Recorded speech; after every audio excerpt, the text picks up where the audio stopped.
जय हिंद। हम लोग आज नया चैप्टर स्टार्ट करते हैं जो कि सिंपल इंटरेस्ट है। इसके पहले डिस्काउंट हम लोग कंप्लीट कर चुके हैं, ठीक है। तो इसमें हम सिर्फ़ और सिर्फ PYQ करने वाले हैं जो कि 2020 से लेकर 2023 तक के CHSL के एग्ज़ाम में पूछा गया है टीयर 1 में, ठीक। तो क्वेश्चंस जो हैं वो सारे के सारे बहुत ही इम्पोर्टेंट हैं, इसलिए वीडियो को पूरा ज़रूर देखिएगा। और दूसरी बात ये है कि जैसा कि डिस्काउंट में हुआ था उसमें काफ़ी सारे पार्ट बने थे, 10-11 पार्ट बन गए। लेकिन सिंपल इंटरेस्ट में क्या है कि इस चैप्टर से जो है बेसिकली 1 से 2 क्वेश्चन ही आते हैं, तो इसमें मैं भी जो है 2 से 3 लेक्चर ही बन पाएगा, ठीक है, सिंपल इंटरेस्ट से। और टॉपिक भी जो है आसान है, बहुत ज़्यादा पजल नहीं है, आसान सा है, केवल एक बार समझने की ज़रूरत है। मुझे पूरी उम्मीद है कि अगर आप वीडियो को पूरा देखते हैं तो आपको बेहतर तरीके से समझ आएगा, ठीक है। तो चलिए स्टार्ट करते हैं हम लोग। सिंपल इंटरेस्ट, साधारण ब्याज, ठीक। इसमें क्वेश्चन नंबर 1 है कि एक धनराशि पर 8 वर्षों और 10 वर्षों के साधारण ब्याज का जो अंतर है वो 200 रुपये है। अगर ब्याज की दर 10% वार्षिक है तो मूलधन कितना है, ये क्वेश्चन में पूछा गया है। 8 और 10 वर्षों की ब्याज का अंतर, साधारण ब्याज का अंतर जो है वो 200 रुपये दिया गया है। उसकी दर जो है वो 10% वार्षिक दी गई है, मूलधन हमसे पूछा है, ठीक है। ये क्वेश्चन भी CHSL के एग्ज़ाम में 17 मार्च 2020 को शिफ्ट 1 में पूछा जा चुका है, ठीक है। तो इसमें जो फार्मूला होता है वो फार्मूला क्या होता है कि फार्मूला हमारे पास होता है, जो मुख्य फार्मूला है वो होता है ब्याज इज इक्वल टू मूलधन गुणे समय गुणे दर बटे 100, ठीक। ये इसका मेन फार्मूला होता है, ठीक है। ब्याज बराबर मूलधन गुणे समय गुणे दर। और यहाँ पर जो है हमसे मूलधन पूछा गया है, बाकी चीज़ें गिवन है, ब्याज, समय, दर, ये बाकी तीनों चीज़ें गिवन है। मूलधन हमसे पूछा गया है तो आप इसी पर जो है अप्लाई भी कर सकते हैं। अदरवाइज आप चाहें तो मूलधन इज इक्वल टू ब्याज गुणे 100 बटे समय गुणे दर, इसको इस फॉर्मेट में भी लिख सकते हैं। हमने कुछ नहीं किया है, इस 100 का इसको इधर भेज दिया है तो मल्टीप्लाई में हो गया है, समय और दर को जो है इसके नीचे भेज दिया है, ठीक है, जो इस तरीके से हो गया। तो मूलधन बराबर यहाँ हो गया है, मूलधन बराबर ब्याज गुणे 100 बटे समय गुणे दर, ठीक है। इसमें हम इस फॉर्मूले का इस्तेमाल करने वाले हैं इस चैप्टर में। इस चैप्टर का ये सबसे मुख्य फार्मूला है, ठीक है, बहुत इंपॉर्टेंट फार्मूला है। इसी फार्मूले का हम बार बार इस्तेमाल करने वाले हैं, ठीक। चलिए इसके बाद हम लोग जो है, मैं इसको थोड़ा सा रिमूव कर देता हूँ, ठीक है, क्योंकि आपको समझाने के चक्कर में काफ़ी चीज़ें जो है यहाँ से कवर अप हो गई हैं, ठीक। चलिए, तो मूलधन बराबर ब्याज गुणे 100 बटे समय गुणे दर, ठीक है। ब्याज जो है हमें 200 दिया गया है और 100 है फॉर्मूले में। समय जो है यहाँ पर 2 वर्षों, 8 और 10 वर्षों के साधारण ब्याज का अंतर जो है वो 200 दिया गया है। इट मीन्स 10 - 8 बराबर 2 वर्षों का जो ब्याज है, 2 वर्षों का जो ब्याज है वो 200 रुपये है, ठीक है। इट मीन्स समय जो है वो हमें T=2 दिया गया है, तो समय 2 गुणे दर जो है 10% वार्षिक है, ठीक। इस जीरो से हम इसको कैंसिल कर रहे हैं, ठीक है। इससे हम इसको कैंसिल करेंगे तब ये 10 दूना 20 हो जाएगा। इट मीन्स यहाँ पर 10 आएगा और 10 गुणे दूसरा 100 बच रहा है, जब हम इसको गुणा करेंगे तो 100 2100 और एक जीरो ऐड हो जाएगा। इट मीन्स 1000 रुपये। तो जो मूलधन आ रहा है हमारा वो कितना आ रहा है, मूलधन बराबर 1000 रुपये, जो कि इस क्वेश्चन का आंसर है, ठीक है। मूलधन बराबर 1000 रुपये, जो कि इस क्वेश्चन का आंसर है। ठीक, इसी क्वेश्चन को एक और तरीके से भी किया जा सकता है, मैं वो तरीका भी आपको बता दे रहा हूँ, लेकिन वो क्या है कि थोड़ा सा टाइम टेकिंग होता है। इस तरीके से थोड़ा सा समय बचाया जा सकता है, इसीलिए इस तरीके से पहले मैंने इस क्वेश्चन को सॉल्व कराया। ठीक है, तरीका क्या है?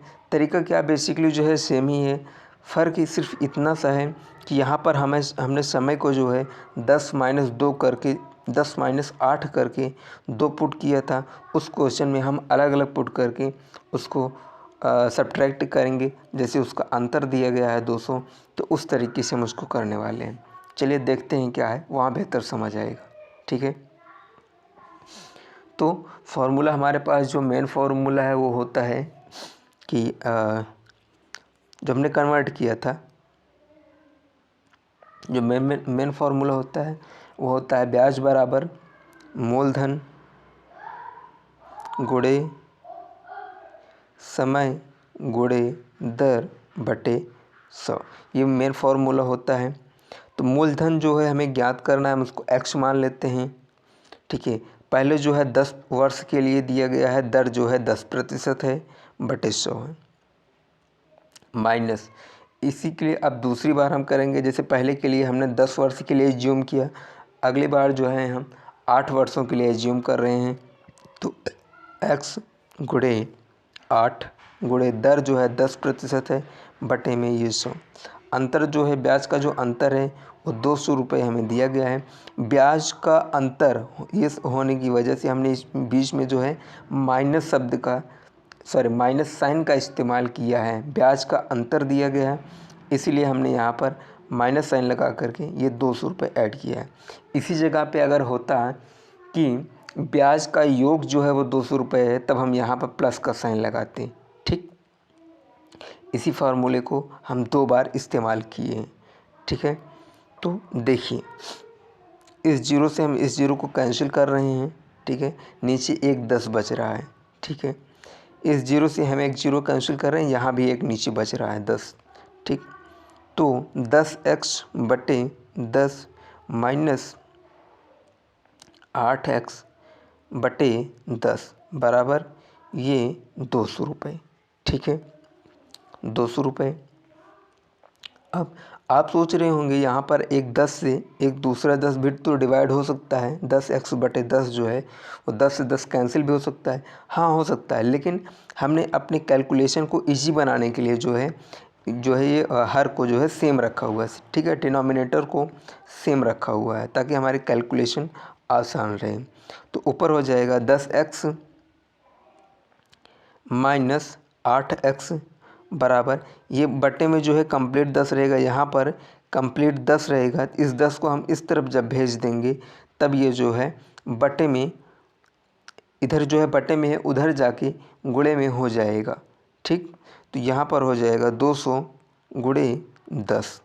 तो यहाँ पर 10 - 8 बराबर 2x बराबर 200 गुणे 10 बटे 2। ठीक, इस 2 से इसको हम कैंसिल कर देंगे, 5 हो जाएगा। ठीक है, तो x इज इक्वल टू एक सेकेंड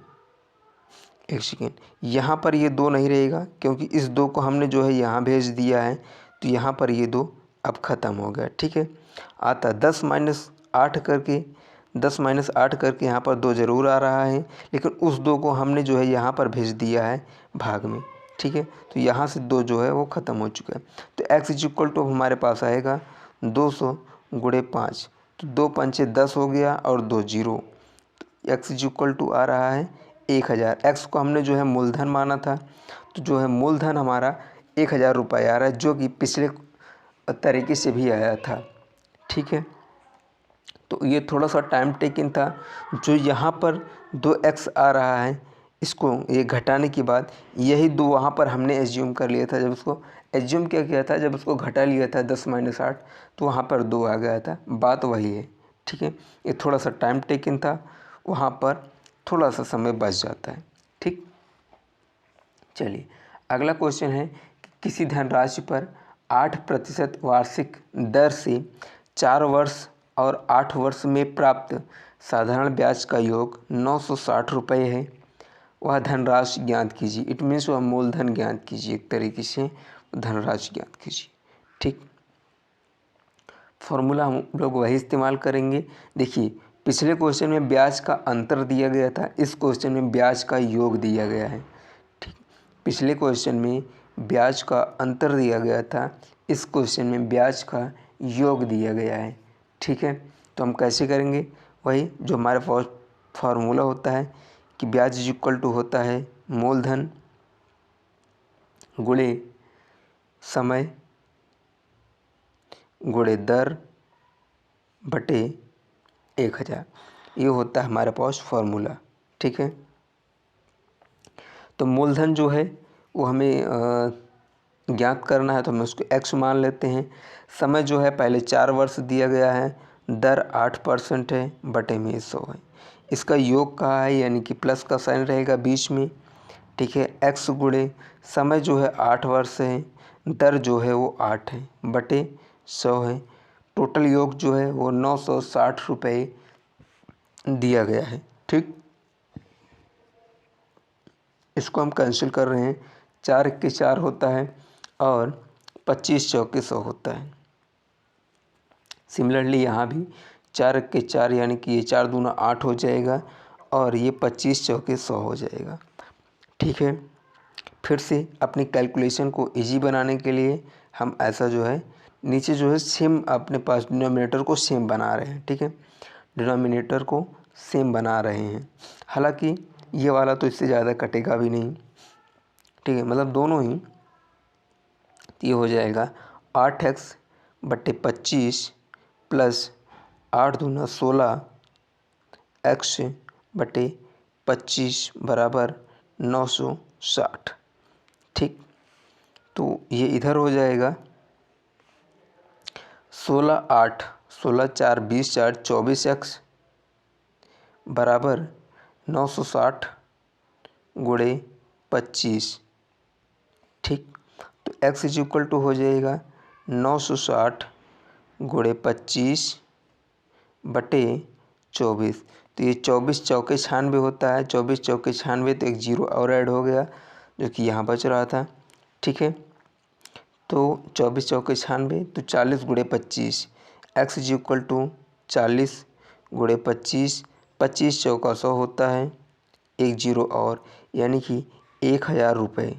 ठीक है, वह धनराशि जो है वो 1000 रुपये है। ठीक, तो ये आंसर है आपका क्वेश्चन नंबर 2 का। ठीक है, चलिए थर्ड देखते हैं।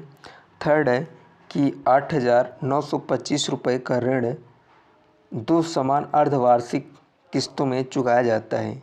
यदि ब्याज अर्धवार्षिक रूप से 8% प्रति वर्ष के दर से संयोजित किया जाता है तो प्रत्येक किस्त कितनी होगी। 8925 रुपये का ऋण जो है 2 समान अर्धवार्षिक किस्तों में चुकाया जाता है। यदि ब्याज की जो दर है वो 8% प्रति वर्ष की दर से संयोजित की जा रही है तो प्रत्येक किस्त कितने रुपए की होगी, प्रत्येक किस्त कितने रुपए की होगी। ठीक, किस्त पूछ रहा है, हम ये मान लेते हैं कि माना प्रत्येक किस्त जो है x रुपए की होगी, प्रत्येक किस्त जो है x रुपए की होगी। ठीक है, ब्याज की दर जो है 8% वार्षिक दिया गया है, 8% वार्षिक दिया गया है।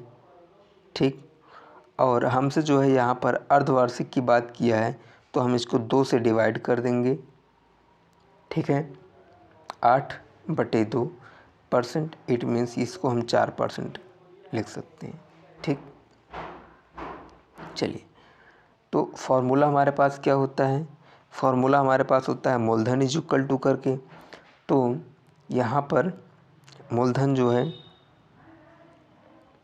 8925 रुपये है, बराबर किस्त जो है वो x है, अपॉन में जब भी किस्त की फार्मूला होगा तो उसके लिए हम लोग इस तरीके से ये फार्मूले का इस्तेमाल करेंगे कि 1 + 8/200 हम इसको डायरेक्ट इस्तेमाल करने के बजाय हम ये वाला इस्तेमाल कर रहे हैं। 8/2% प्रतिशत का मतलब होता है बटे का 100। ठीक, तो उस हिसाब से 8/2 गुणे 100 यानी कि 100 दूना 200। तो इसलिए यहाँ पर हम 8/200 ऐड कर रहे हैं। ठीक, प्लस x प्लस 1 प्लस 8/200 का होल स्क्वायर। ठीक, चलिए x is equal to x upon, इसको जब हम कैंसिल करेंगे तब यहाँ पर ये 25 आएगा। इट मीन्स 1 प्लस यहाँ पर 1 है, यहाँ पर ये 25 है, तो ये हो जाएगा 1/25, 1/25 हो जाएगा, प्लस x अपॉन, इसको भी हम सिमिलरली कैंसिल करेंगे तो 8 1 8 हो जाएगा, 25 8 200 होता है, तो 1 + 1/25 हो जाएगा इसका होल स्क्वायर। 8925 ये चल रहा है पहले से। ठीक, तो 8925 बराबर ये x है, और ये जो है यहाँ जब हम इसका एलसीएम लेंगे इसका, तो एलसीएम बटे में 25 आएगा, 25 × 25 प्लस 1 25 1 26/25। इसको जब हम ऊपर भेजेंगे तब ये हो जाएगा 25/26। ठीक है, 25/26। इसी तरीके से दूसरे में भी होगा प्लस x, और ये दूसरे में हो जाएगा कितना 25, 26/25 से तो ऊपर आके 25/26 का होल स्क्वायर। 25/26 का होल स्क्वायर। हम एक सेकंड पेज लेते हैं। 8925, ठीक, 8925 बराबर 8925 बराबर x था, और यहाँ पर बटे में जो है 26/25 नहीं 25/26 आ जाए। ठीक,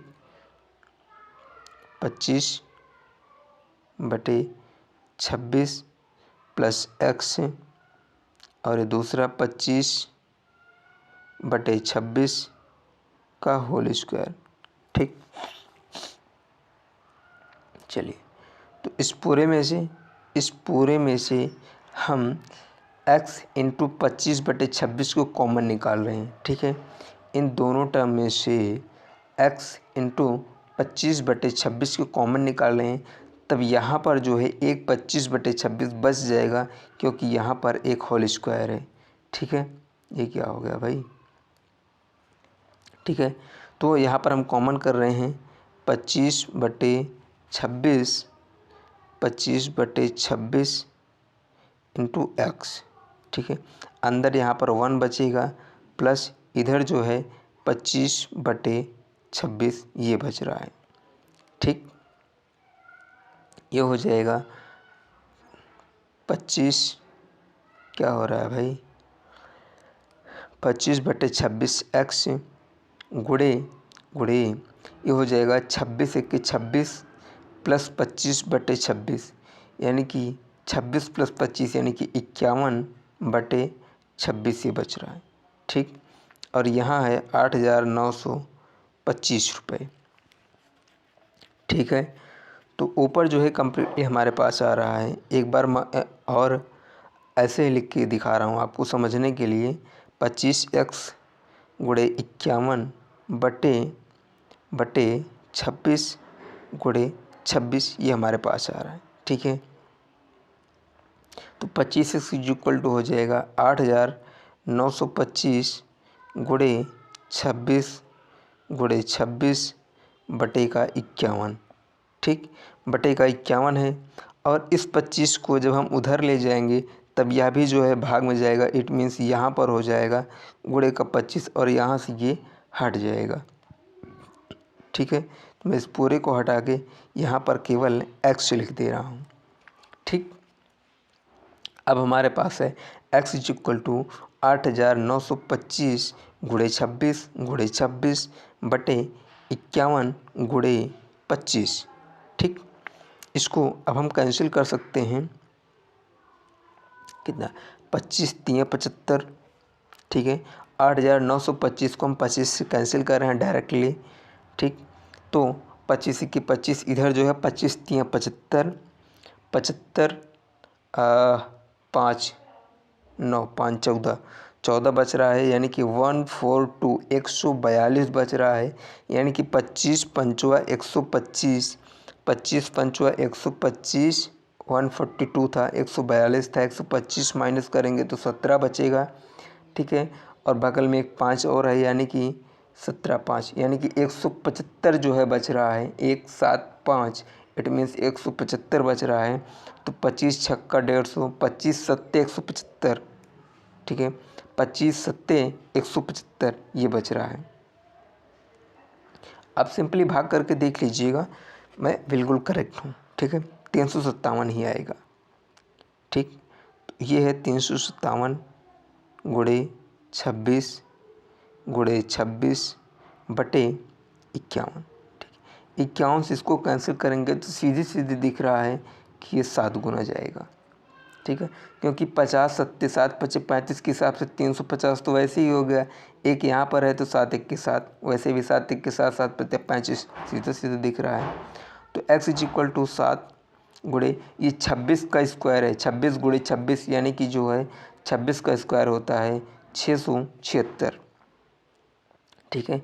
25 का स्क्वायर होता है 625, 26 का स्क्वायर होता है 676, ठीक है।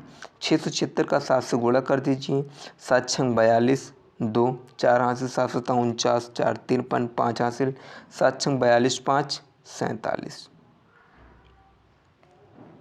4,732 रुपये की प्रत्येक किस्त बनेगी, ठीक है। 4,732 रुपये की प्रत्येक किस्त बनेगी, ठीक। तो ये था आपका क्वेश्चन नंबर कितना, 3 का आंसर, ठीक है। चलिए क्वेश्चन नंबर 4 हम लोग डिस्कस करते हैं, ठीक है। क्वेश्चन नंबर 4 हम लोग डिस्कस करते हैं। ये जो क्वेश्चन नंबर 3 था ये काफ़ी इम्पोर्टेंट क्वेश्चन था। इस टाइप के क्वेश्चन आजकल पूछे जा रहे हैं जिनको सॉल्व करने में थोड़ा सा दिमाग लगता है, थोड़ा सा टाइम भी लगता है, ठीक है। तो ये काफ़ी इम्पोर्टेंट क्वेश्चन था, इसको ध्यान से ज़रूर समझिएगा। क्वेश्चन आसान है, बस थोड़ा सा टाइम टेकन होता है, ठीक। चलिए अगला क्वेश्चन देखते हैं।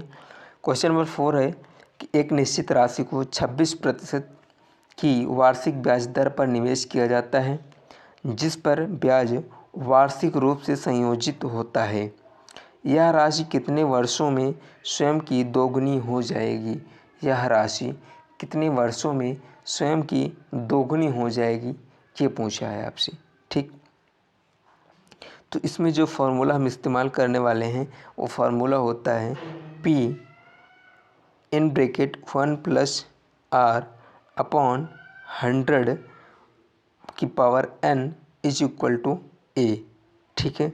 जहाँ पर ये n जो होता है वो टाइम को रिप्रेजेंट करता है, ठीक है, टाइम को रिप्रेजेंट करता है। इस वजह से कहीं कहीं आपको ये पावर में t देखने को मिलेगा, ठीक है। किसी किसी बुक में इसी जगह पर n के स्थान पर आपको पावर में t देखने को मिलेगा, क्योंकि ये टाइम को रिप्रेजेंट करता है, ठीक। चलिए ठीक है, तो P इन ब्रैकेट 1 + R जो है वो दर को रिप्रेजेंट करता है, ठीक है। तो दर जो है वो 26% वार्षिक दिया गया है बटे में 100 की पावर n = a, यानी कि मूलधन P और a जो है ये P जो है वो मूलधन को रिप्रेजेंट कर रहा है। और यहाँ पे पूछा गया है कि कितने वर्षों में स्वयं की दोगुनी हो जाएगी। इट मीन्स यहाँ पर जो है वो 2P पूछ रहा है, यानी कि कितना टाइम लगेगा उस P धनराशि P को 2P होने में, ठीक, ये पूछ रहा है। तो इस वजह से A = हम 2P यहाँ पर पुट करेंगे, जो कि फाइनल धनराशि है, ठीक है, जो कि अंतिम धनराशि है, ठीक है, जिसको हम मिश्र धन भी कह सकते हैं। मूलधन P = मूलधन, A = मिश्रित धन या मिश्र धन, ठीक है, जिसमें ब्याज भी इंक्लूडेड होता है, जिसमें ब्याज भी इंक्लूड है। तो कितने टाइम बाद ये स्वयं की दोगुनी हो जाएगी। इसी वजह से मिश्र धन को हम 2p कंसिडर कर रहे हैं। एक निश्चित समय के बाद यह राशि जो कि मिश्र धन है वो 2p हो जाएगी। ठीक, तो p से p ये आपका कैंसिल हो गया। ठीक है, अंदर बच रहा है p प्लस 1+26/100। तो इसको हम क्या करेंगे कि 1+13/50 की पावर जो है n = 2 है। ठीक है, 13/50 यानी कि 2 से कैंसिल कर दिया तो 50 1 60, 50 10 60 3 63/50 की पावर n बराबर ये 2 है। ठीक है, 63/50 यानी कि हमने एलसीएम ले लिया है।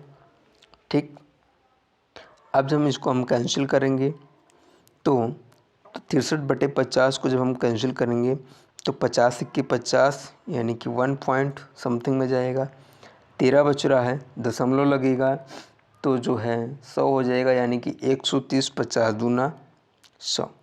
अभी जो है वो 30 बच रहा है, 130 था 100 माइनस हो गया, अभी 30 बच रहा है, एक और जीरो जाएगा। ठीक, एक और जीरो जाएगा मतलब 300 हो जाएगा। 50 छक्का 300 यानी कि 6 1.26 जो है ये डिवाइड होने के बाद आएगा जो कि भागफल होगा। ठीक है, तो 63/50 जो है बराबर डिवाइड होकर 1.26 के रूप में आ रहा है और यह बराबर है 2 के। ठीक है, 1.26 का जो होल क्यूब होता है वो 2 के बराबर होता है। 1.26 का होल क्यूब जो होता है वह 2 के बराबर होता है। इसका एग्जैक्ट मान जो होता है वो 2.00038 होता है। ठीक, 2.00038 होता है। ये 2 का 1.26 का जो एग्जैक्ट वैल्यू होती है क्यूब के बाद वो ये होती है। तो इसीलिए हम इसको जो है ऑलमोस्ट 2 कंसिडर करते हैं। ठीक है, 2.00038 को हम 2 कंसिडर करते हैं। इट मीन्स ये जहाँ पर ये 2 लिखा हुआ है इसकी जगह पर हम 1.26 का होल क्यूब लिख सकते हैं। ठीक, 2 की जगह पर हम 1.26 का होल क्यूब लिख सकते हैं। ठीक है, अच्छा आप सोच रहे होंगे कि आपको पता कैसे चलेगा कि जो होल क्यूब इसका बनेगा। देखिए, मैक्सिमम केसेस में इस तरीके के जब भी हम ऐसे रिजल्ट पे पहुंचते हैं, अगर आपने सही तरीका मतलब इस्तेमाल किया, आप सही रास्ते पर चले हैं, तो यहाँ तक पहुँचने के बाद ऑलमोस्ट लगभग सभी केसेस में, ऑलमोस्ट मतलब 99% केसेस में इसी तरीके का आपको एक रिजल्ट मिल जाएगा जहाँ पर आप डायरेक्ट वैल्यू अपने हिसाब से मतलब कंसिडर कर सकते हैं, जहाँ पे ये बेस आपका समान हो ही जाएगा। ठीक है, बेस समान इसलिए हो जाएगा ताकि आप पावर में जो है कंपैरिजन कर सकें और अपना रिजल्ट जो है वो आपको मिल सके। ठीक है, इसीलिए ऑलमोस्ट केसेस में ये आपका जो बेस होता है वो इक्वल हो जाता है। ठीक है, तो 2 जो है 1.26 के होल क्यूब के बराबर है। ठीक, तो n = 3 और n जो है हमने कहा था वो टाइम को रिप्रेजेंट करता है। n जो है वो टाइम को रिप्रेजेंट करता है, यानी कि जो टाइम हमसे पूछा गया था वो आ रहा है 3 साल। ठीक है, 3 ईयर्स। 3 ईयर्स के बाद वह राशि स्वयं की दोगुनी हो जाएगी। ठीक है, तो ये आपका आंसर था क्वेश्चन नंबर 4 का। क्वेश्चन नंबर 5 डिस्कस करते हैं कि p रुपये को साधारण ब्याज के 5% वार्षिक दर पर निवेश किया जाता है। उस धनराशि पर t वर्ष के बाद 82 रुपये ब्याज मिलता है। उस धनराशि पर t वर्ष के बाद 82 रुपये ब्याज मिलता है और धनराशि 902 रुपये हो जाती है, तो t का मान क्या है ये पूछ रहा है। ठीक है, t का मान क्या है यानी कि टाइम क्या है वो पूछ रहा है, कितना टाइम लगेगा। तो कितना टाइम लगेगा मतलब कितने वर्ष के बाद जो है वो 82 रुपये ब्याज मिलता है, ये पूछ रहा है। तो मूलधन इज इक्वल टू होता है मिश्र धन माइनस ब्याज अपॉन बटे में कुछ नहीं होता है, ये इतना ही फॉर्मूला होता है इसका। मूलधन इज इक्वल टू होता है मिश्र धन माइनस ब्याज, ठीक है, मिश्र धन माइनस ब्याज, ठीक, ये मूलधन का फॉर्मूला होता है। तो मूलधन निकालने के लिए, ठीक है, तो मिश्र धन जो है वो 902 रुपये।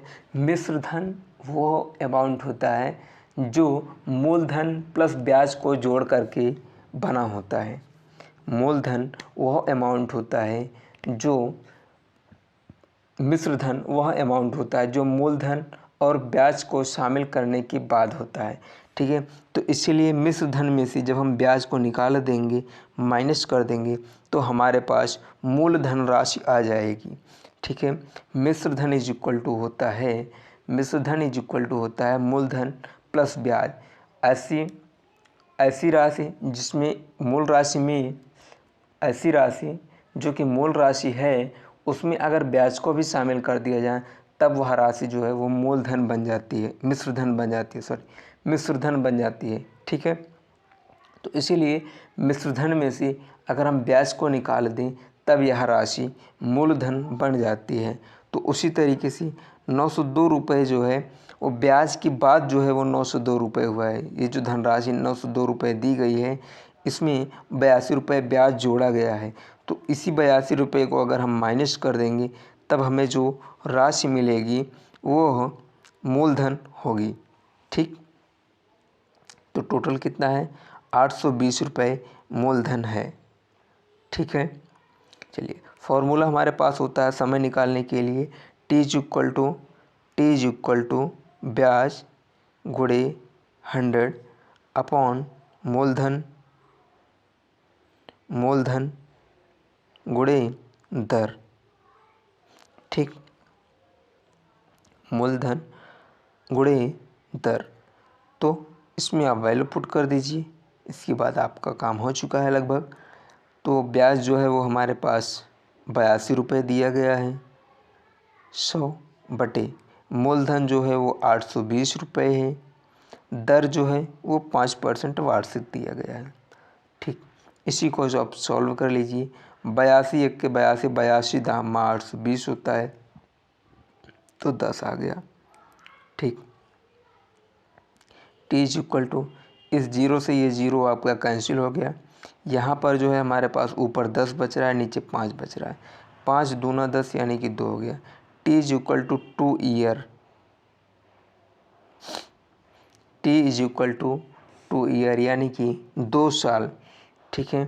2 साल के बाद उस पर 82 रुपये ब्याज मिला था, ठीक है। तो ये आपका आंसर है क्वेश्चन नंबर 5 का।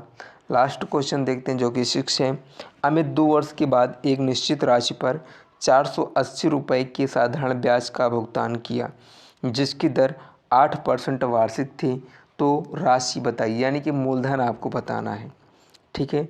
टाइम दिया गया है, ब्याज दिया गया है, ठीक है, ब्याज जो कि 480 रुपये है, ब्याज दिया गया है, दर दिया गया है, मूलधन आपको बताना है।